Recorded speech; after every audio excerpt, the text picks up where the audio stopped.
YouTube? Welcome back to Gilgil Media, and this is the 15th episode of our weekly series this year. Recently, I was tasked with a school project of creating an animation. And the one night when I was trying to come up with the idea, I noticed a Lego Seinfeld display on my nightstand, and it really inspired me.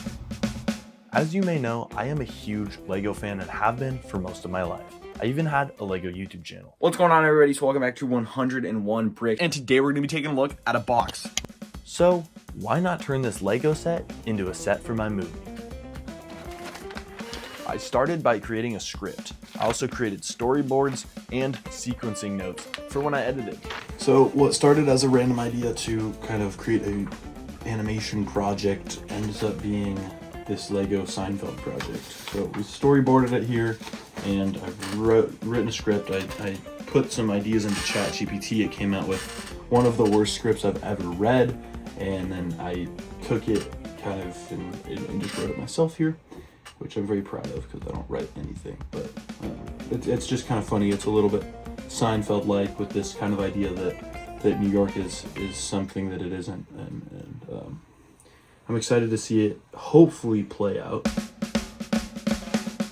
Here is our Hollywood stage. This is duct taped to the desk.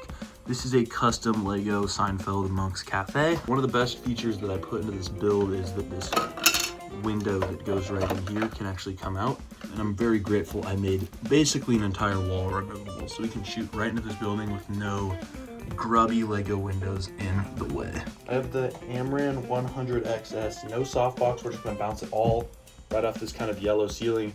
I feel like this just gives it very harsh cafe lighting, straight down with no shadows. Like right, if I'm over the top while we're filming, we'll get shadows. Anywhere else I am behind the camera, moving, anyone else in the room here won't affect the lighting of our scene, which is great. After I gathered all the footage, I brought it into Photoshop. I found the best frames and where they lined up with things like a rack focus or video elements where we're gonna want it to seamlessly fit in with the frames that we're gonna be editing. Once in Photoshop, I removed the mouths and the hands, so those were layers that I could animate. And with Elaine, I even removed her eyes so I can make her blink in some shots. Once I had all these layers, I exported them individually as PNGs and brought them into After Effects. Once in After Effects, I was able to do anything I wanted with these figures. And the animations turned out pretty good for some of my first animation.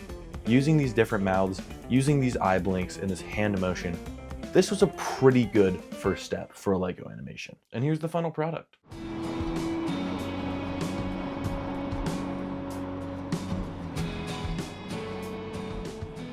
Jerry, I swear, people watch one movie and suddenly think New York is this magical playground where fate just floats around waiting to bump into them. Well, fate can be friendly. She waves. Friendly?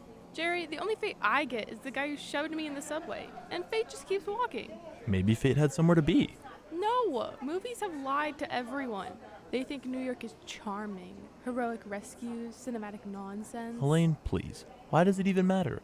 Love at first sight is fake. Spider-Man isn't real. Get over it.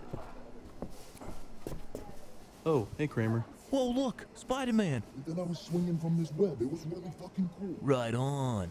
I hope y'all are inspired by this video and are inspired to take in the setting around you and turn it into something incredible. Give this video a like, subscribe to the channel, stay inspired, guys, and I will see you in the next one. Peace out.